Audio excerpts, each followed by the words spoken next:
बोलो जयकारा। बोलो मेरे श्री गुरु महाराज की जय। श्री सतगुरुदेव भगवान की जय। श्री नंगली निवासी भगवान की जय। बोलो श्री परमहंस दयाल जी महाराज की जय। श्रीमद् भागवत रहस्य नवम स्कंद। आगे। शोक तो उस वेश्या को करना चाहिए जो अपने पास धन होते हुए भी ना तो दान करता है, ना अतिथि सत्कार करता है और ना ही भक्ति करता है। शोक तो उस गृहस्थ का करना चाहिए कि जो मोहवश अपने कर्म मार्ग का त्याग करता है। उस सन्यासी का शोक किया जाए जो ज्ञान वैराग्य को छोड़कर सांसारिक प्रपंच में फंसा हुआ है। वह नारी सोचनीय है जो अपने पति से छल करती है, जो कुटिल, कलह प्रिय और स्वेच्छाचारिणी है। सर्वाधिक सोचनीय तो वह है जो अपने समय और संपत्ति का दुरुपयोग करता है, दूसरों का अनिष्ट करता है, अपने शरीर के पोषण और लालच में ही रत है और जो नाम मात्र भी हरि भक्ति नहीं करता। महाराज दशरथ के लिए क्यों शोक करें?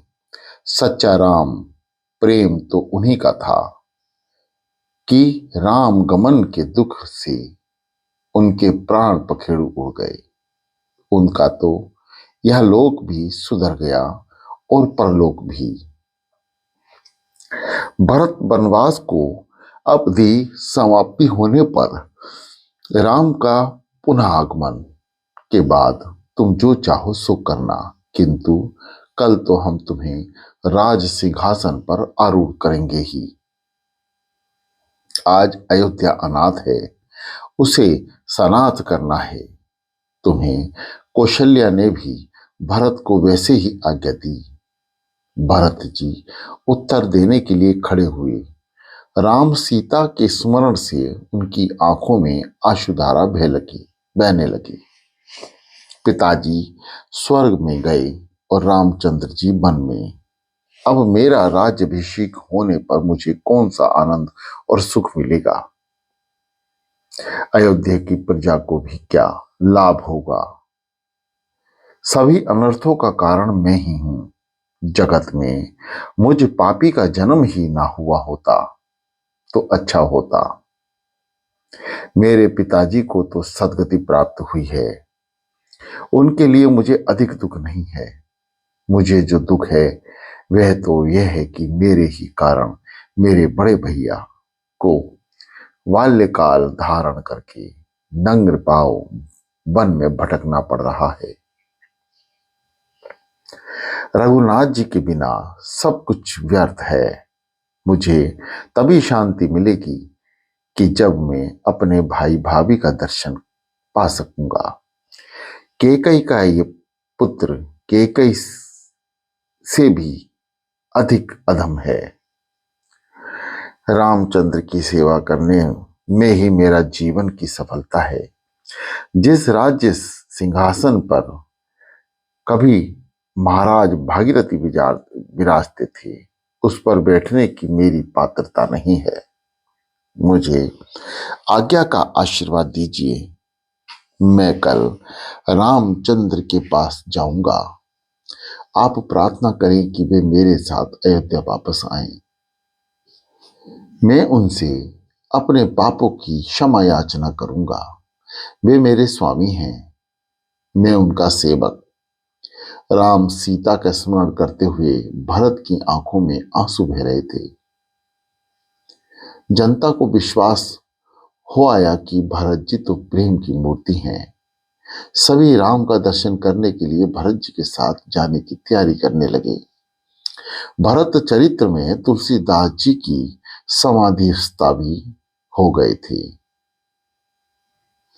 सभा विसर्जित होने लगी। नगर में आबाल वृद्ध स्त्री पुरुष सभी रामचंद्र जी के दर्शनार्थ आतुर थे, अतः वन गमन की तैयारी करने लगे। सभी के मन में एक ही भाव जाग रहा था कि कब प्रातः काल हो और कब हम वन की ओर चलें। प्रातः काल में राजप्रसाद के आंगन में सारा नगर उमड़ आया। सभी को आशा बंध गई कि राम सीता आज अयोध्या वापस आएंगे। भरत जी ने कहा कि जो भी साथ चलना चाहता है वे आ सकता है। ऋषि वशिष्ठ जी और अरुंधति भी रथ में विराजमान हुए। अब तो कैकेयी के सिर से भी कली का भूत उतर चुका था और वे राम के दर्शन के लिए आतुर हो गई थी। भरत के लिए स्वर्ण रथ तैयार किया गया, किंतु वे उसमें बैठना नहीं चाहते थे।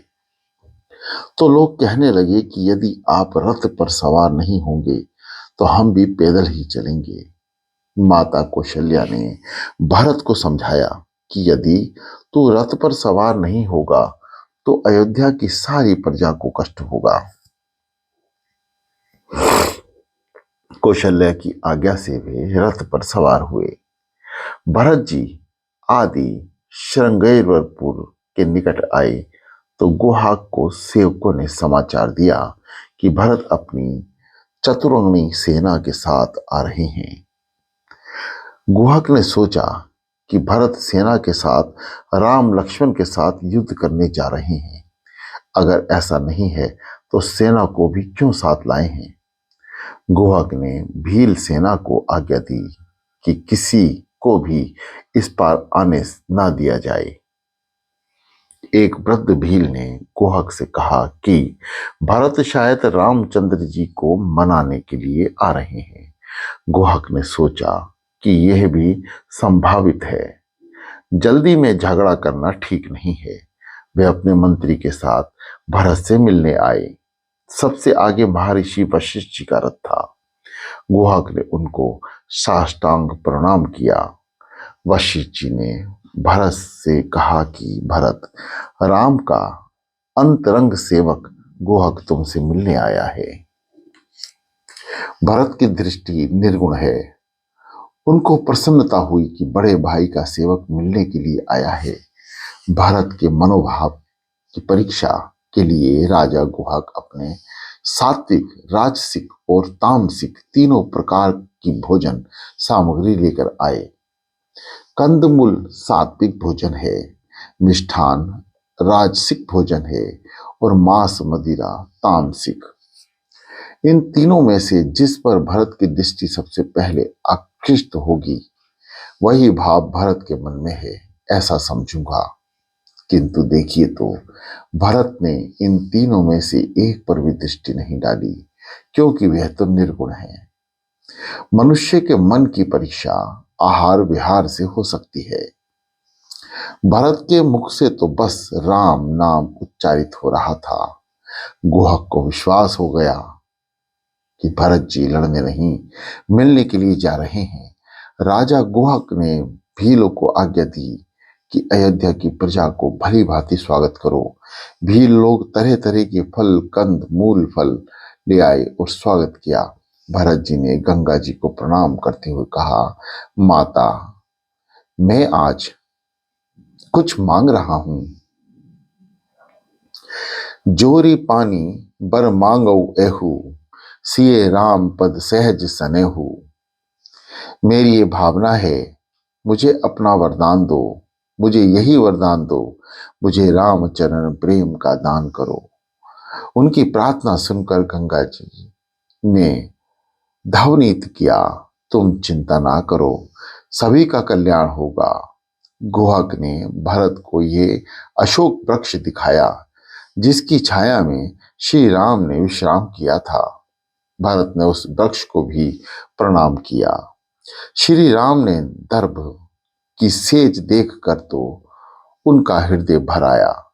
मेरी भाभी को कितना कष्ट भुगतना पड़ रहा है। कैकेयी, इन सभी कष्टों के कारण मैं ही हूं। कैकेयी बोली, इन सभी कष्टों का कारण मैं ही हूं। सारी रात सभी ने यहां विश्राम किया। प्रभात आया तो भरत जी कहने लगे कि इस स्थान से रामचंद्र जी पैदल ही आगे बढ़े थे, अतः मैं भी पैदल ही चलूंगा।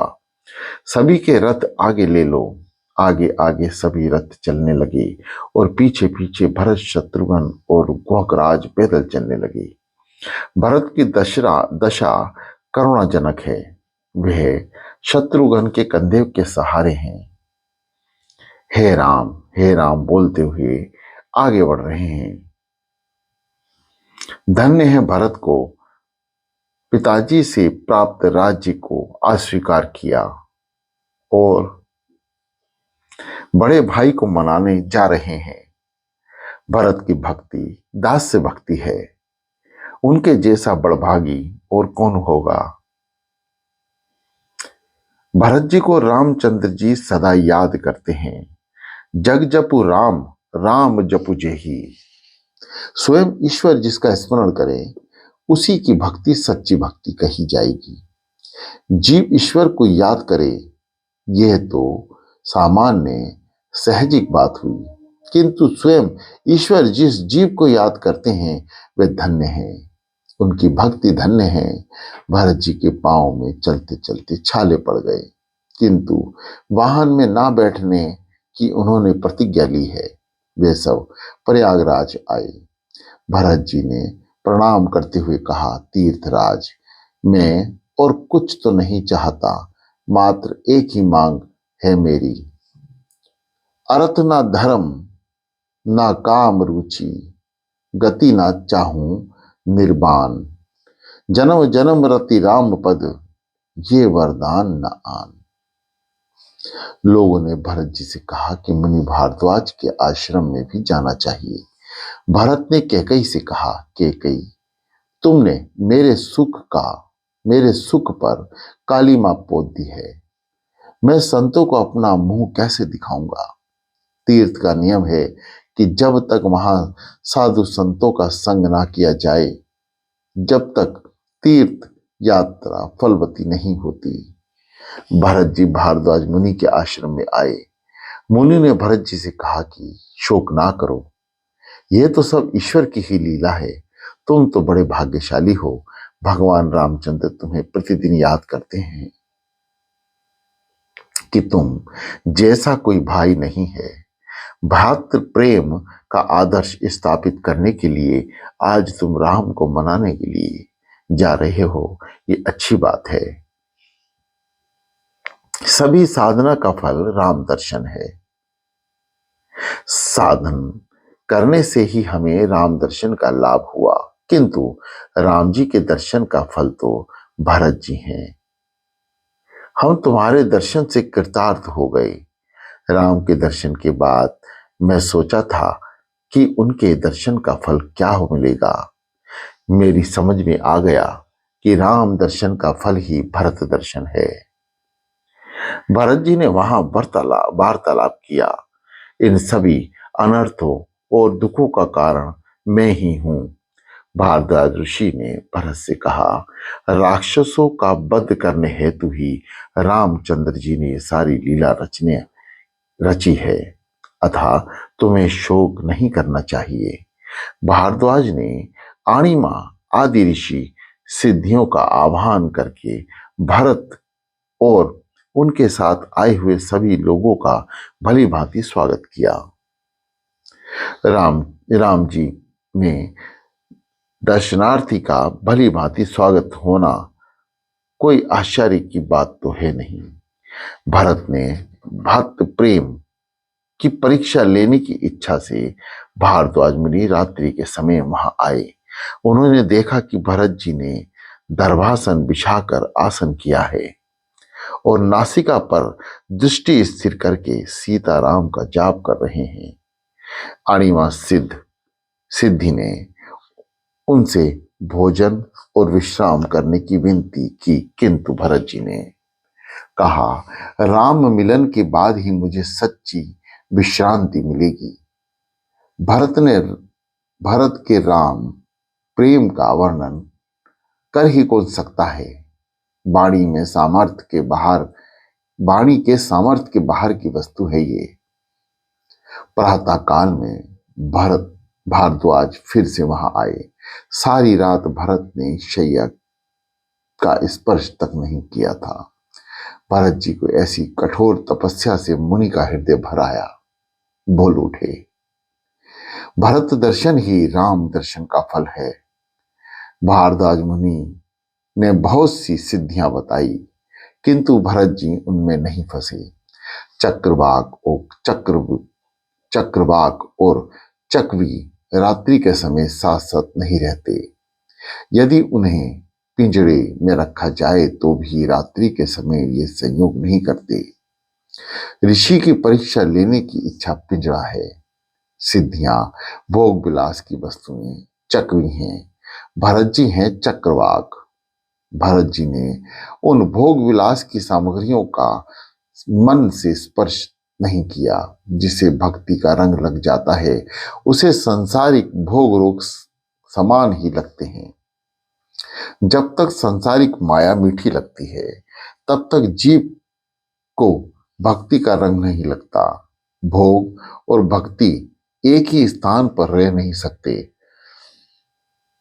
लोग मानते हैं कि भक्ति करना बड़ा आसान है, किंतु करना तो बड़ा ही कठिन काम है। यह तो सिर का सौदा है, तभी नटवर से संबंध हो सकता है। जब तक मन संसार को किसी भी विषय सुख में फंसा हुआ है, भक्ति का रंग लग ही नहीं पाता। सांसारिक विषय सुखों का मन से भी त्याग करने पर ही भक्ति आएगी। काम शब्द में दो अक्षर हैं। का अर्थ है सुख और आम का अर्थ है कच्चा, अर्थात काम का अर्थ है कच्चा सुख। काम सच्चा सुख नहीं है। काम को हृदय से निकाल बाहर कीजिए। हृदय के सिंहासन पर ठाकुर जी को पधारिए। एक सेठ का पुत्र वेश्या के चक्कर में फंसा हुआ था। सेठ ने उससे कहा, यदि तू इस कुसंग को छोड़ दे तो तेरा विवाह किसी अच्छी सी कन्या से हो पाएगा। पुत्र बोला, पिताजी, पहले मुझे वैसी कन्या मिलेगी तो बाद में वेश्या को छोड़ दूंगा। पिता बोले, विचार तो कर, वेश्या के संग छोड़े बिना किसी अच्छे घराने की कन्या मिल ही कैसे सकती है। हमारी भी यही कथा है। हम विषय भोग का त्याग करने की इच्छा या प्रयत्न तो करते नहीं और कहते हैं कि मुझे भक्ति से आनंद नहीं मिल पाता। आनंद मिले तो कैसे मिले? भोग बाधक नहीं है, किंतु भोग शक्ति बाधक है। भोग वासना में फंसा हुआ मन ईश्वर से दूर भागता है। भक्ति का त्याग अति उत्तम है। अष्ट सिद्धियां सेवा करने को तत्पर हैं, किंतु भरत उनकी ओर दृष्टि भी नहीं करते हैं। वैराग्य के बिना भक्ति रोती है, वैराग्य नहीं है तो भक्ति थोती है। भरत को तो एक ही इच्छा है, राम के दर्शन। मोही लागी लगन हरि दर्शन की। ये भागवत कथा ज्ञान और वैराग्य को पुष्ट करने के लिए है। भरत सीता के बिना विकल हैं। भोग के अनेक पदार्थ अपने सक्षम हैं, किंतु उनका मन उनकी ओर जाता ही नहीं है। सभी लोग पदार्थ सुप्राय होने पर भी जिनका मन वहां जाता नहीं है वह सच्चा वैष्णव है, वही सच्चा भक्त है।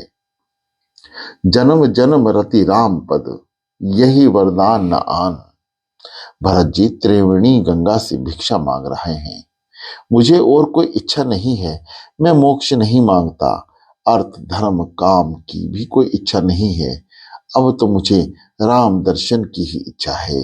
ज्ञानी पुरुष मुक्ति की इच्छा नहीं रखते। जो भक्त रस में डूब गया है उसे मोक्ष का आनंद तुच्छ लगता है। वेदांत कहता है, आत्मा तो सदा मुक्त ही है उसकी और मुक्ति क्या होगी? भगवान मुक्ति तो देते हैं किंतु भक्ति जल्दी नहीं देते। साधुगण भरत जी की प्रशंसा करते हैं, अपने वैराग्य से भी उनका वैराग्य श्रेष्ठ है। भरत जी आगे बढ़े। 10वें दिन उनका राम से मिलन होने जा रहा है। सूर्य नारायण आस्ता चल और बढ़ गए। भरत सीताराम सीताराम बोलते हुए आगे बढ़ रहे हैं। चित्रकूट पर्वत दृष्टिगोचर हुआ तो लोग साष्टांग प्रणाम करने लगे। लोगों ने चित्रकूट की तलहटी में विश्राम किया। उधर सीता जी ने सपना देखा कि भरत जी हमसे मिलने आ रहे हैं। उनके साथ अयोध्या की प्रजा भी है, सास जी भी हैं, बेश शोक सूचक हैं। राम जी ने सपने की बात सुनी तो कहा, यह स्वप्न मंगल में नहीं है, कदाचित कोई दुखद समाचार सुनने पड़ेंगे। प्रातः काल हुआ तो भरत जी ने पर्वत पर जाने के लिए वशिष्ठ जी से अनुज्ञा मांगी, किंतु वे व्याकुल होकर यह सोच रहे थे कि मैं अपना काला मुख राम जी को कैसे दिखाऊंगा। मुझे देखते ही वे मुंह फेर लेंगे तो नहीं नहीं, वे ऐसा नहीं करेंगे, वे मुझे अवश्य अपनाएंगे, किंतु यदि भाभी उन्हें मुझसे मिलने से रोक लेंगी तो नहीं नहीं, वे ऐसा तो नहीं करेंगी। भरत जी सीताराम सीताराम बोलते हुए जाने लगे। भीलों ने भी ये देखा तो वे दौड़ते हुए रामचंद्र जी के पास आए और कहने लगे, कोई भरत नाम का राजा आपसे मिलने आ रहा है, साथ में चतुरंगड़ी सेना भी है। यही कारण है कि हमारे पशु भय से भाग रहे हैं। रामचंद्र जी सोच में डूब गए। लक्ष्मण ने मन में प्रश्न जागा कि यदि उसे मिलने ही आना था तो अपने साथ सेना को क्यों लाया है। वैसे तो वे साधु सा था, किंतु राज प्राप्ति के बाद उसकी मति भ्रष्ट हो गई है। यह अपना मार निष्कंटक करने के लिए ही आ रहा है। सत्ता मनुष्य को स्वार्थी और अंधा बना देती है। लक्ष्मण जी क्रोधित हो गए, किंतु रामचंद्र जी उन्हें समझाते हुए और शांत करते हुए कहने लगे, लक्ष्मण, भरत को यदि ब्रह्मलोक का राज्य प्राप्त हो जाए तो भी उसे सत्ता का मत प्रभावित नहीं कर सकेगा। भरत सा भाई जगत में ना तो हुआ है और ना होगा। भरत सीताराम का जप करते हुए आ रहे हैं। उनके प्रेम में तो चित्रकूट के पत्थर भी मानो सचेत तन से हो गए। भरत ने दूर से देखा कि राम आंगन में विराजमान हैं और ज्ञान वार्ता कर रहे हैं। सीता और लक्ष्मण सेवा में उपस्थित हैं। भरत असमंजस में है कि मैं तो पापी हूं, उनके सामने कैसे जाऊं। अपने आप को धीरज देते हुए भरत ने राम के निकट जाकर साष्टांग दंडवत प्रणाम किया। लक्ष्मण जी ने देखा तो रामचंद्र से कहा कि भरत आपको प्रणाम कर रहा है। रामचंद्र जी कहने लगे, कहां है मेरा भरत। उन्होंने भरत को उठाकर अपने हृदय से लगा लिया। चित्रकूट पर्वत पर जीव और शिव का मिलन हुआ। चित्रकूट में भगवान लक्ष्मण और उनकी जानकी के साथ निर्वासित हैं। लक्ष्मण वैराग्य है, सीता जी पराभक्ति और चित्रकूट चित्त। तो भगवान वैराग्य तथा परभक्ति के साथ चित्त में हैं, अंतर में विराजमान हैं। भरत जीव है तो मिलन के हेतु गया है। उस मिलन का चिंतन या कल्पना भी पापनाशक है। प्रभु मिलन की इच्छा तीव्र होगी तभी सुख होगा।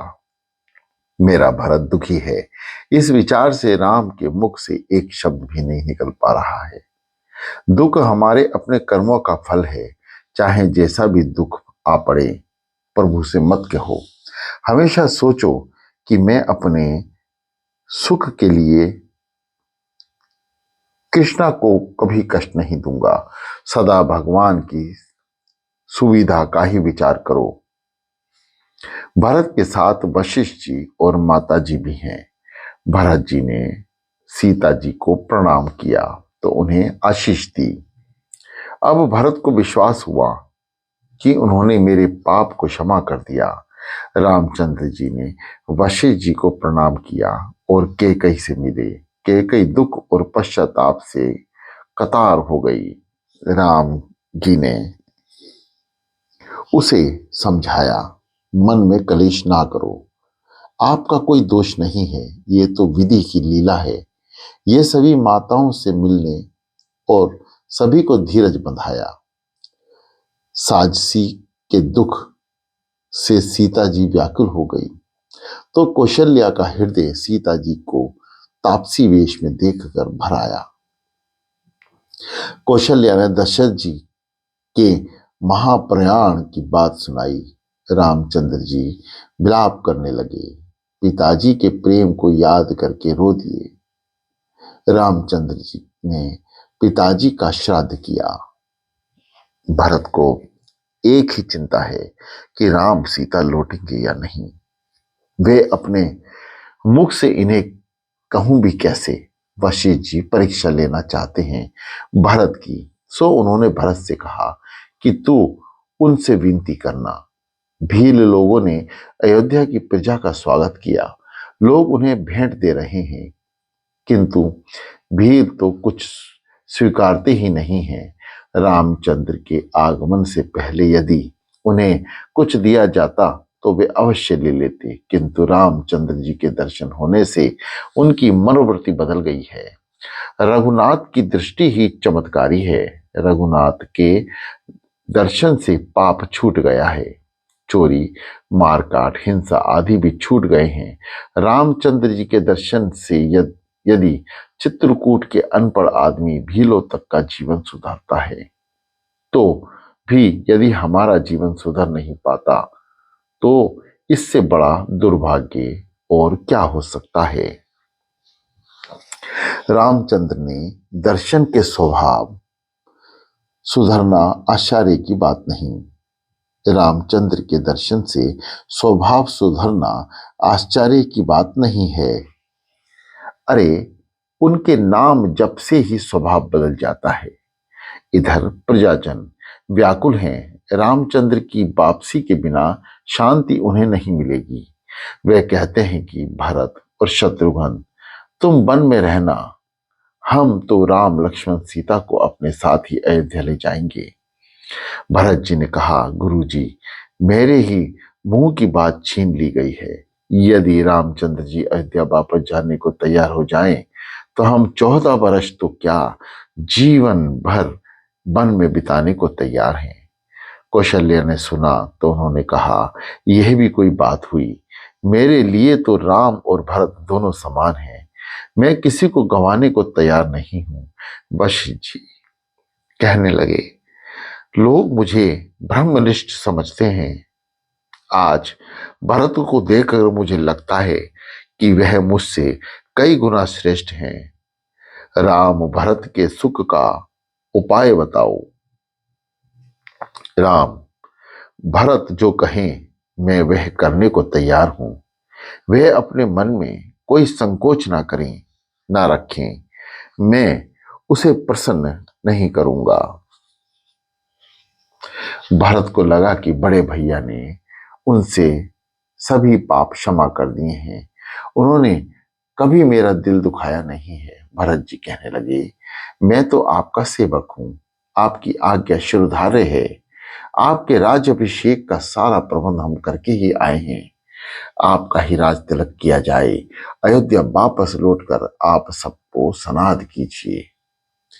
राम लक्ष्मण सीता अयोध्या वापस लौटें और मैं शत्रुघ्न के साथ वनवास करूंगा, या लक्ष्मण के साथ शत्रुघ्न को भी अयोध्या भेज दीजिए। मैं भेजिए और मुझे सेवा लाभ दीजिए, अथवा हम तीनों भाई वन में रहें और आप सीता जी के साथ अयोध्या जाएं। तो राम जी ने कहा, 14 वर्ष तो अभी पूरे हो जाएंगे। उसी समय राजा जनक का दूत भी वहां आया। प्रातःकाल महाराज जनक भी आ गए। उनका स्वागत किया गया। बहुत सी बातें हुई। अपनी पुत्री को तपस्विनी का वेश देखकर उनका हृदय भर आया। कौशल्या ने कहा, इस भरत को समझाइए, वह वन में 14 वर्ष कैसे रह सकेगा? वह राम विरह से नहीं पाएगा। भरत को संतोष मिले ऐसा कुछ कीजिए। जनक जी, वैसे तो ब्रह्म ज्ञानी हूं। भरत जी बोले, वैसे तो मैं ब्रह्म ज्ञानी हूं, फिर भी उसके प्रेम के आगे मेरी भी बुद्धि कुंठित हो गई है। मैं सीता जी को अपने साथ ले जाऊंगा। बेटी, तुमने तो दोनों कुल का उद्धार किया, दोनों कुलों को पवित्र कर दिया। सीता जी बोली, मेरे पति का वनवास मेरा भी तो वनवास है। पिताजी, मैं आपके साथ जा नहीं सकती। आप अधिक आग्रह ना करें। अब अंतिम मिलन हुआ।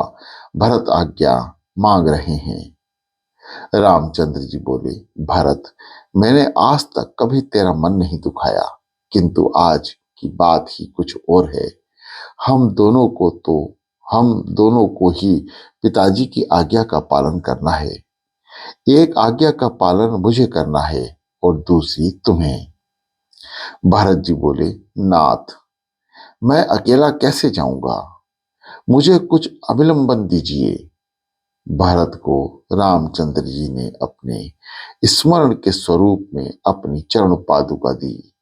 भरत ने उन्हें अपने माथे पर लगाया।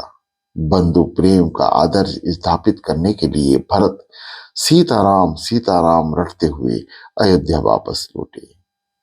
भगवान ने चरण पादिका को सिंहासन पर स्थापित किया गया। भगवान की चरण पादुका को सिंहासन पर स्थापित किया गया। भरत जी गौमुख वाक्य व्रत करते हैं। गाय को जो खिलाया जाए वह गोबर के साथ बाहर आने पर गोमूत्र के साथ उबाला जाता है। भरत जी गोमुख खाए व्रत कर रहे हैं। गाय को जो खिलाया जाए वह गोबर के साथ बाहर आने पर गोमूत्र के साथ उबाला जाता है। वैसे वे दिन में एक बार खाते हैं। रामचंद्र जी तपस्या से भी भरत जी की तपस्या अधिक श्रेष्ठ है। उनका प्रेम ऐसा प्रबल है कि जड़ पादुका भी मानो चेतन हो गई। राम वियोग का जीवन कैसा होना चाहिए, उसका आदर्श भरत ने जगत समक्ष प्रस्तुत किया। हम भी राम वियोग ही हैं। भरत सा जीवन बन पाए तभी राम मिलते हैं। भरत का मिलन हमारे लिए अनुकरणीय है। भरत राम की पादुका से हर बात की आज्ञा मांगते हैं। किसी उलझन के समय में किसी जीव से परामर्श करना अच्छा है, किंतु भगवान से परामर्श करना तो अति उत्तम है। जीव की राय शायद राग द्वेष से भरी हुई हो सकती है, जो ठाकुर जी से ही सलाह मशवरा करना अच्छा है। तुम्हें यदि कोई उलझन सता रही है तो ठाकुर जी का श्रृंगार, भोग और आरती करके शांति से हाथ जोड़कर इस महामंत्र का जाप करो। यह श्लोक महामंत्र है। इसका जप करते हुए भगवान के चरण में सो जाओ। ये श्लोक है, कर्पण्य दोषोपहत भावम पुच्छामि तुमम धर्म समूमूढ़ चेता। भगवान तुम्हें स्वप्न में मार्गदर्शन देंगे। बोलो जयकारा। बोलो मेरे श्री गुरु महाराज की जय।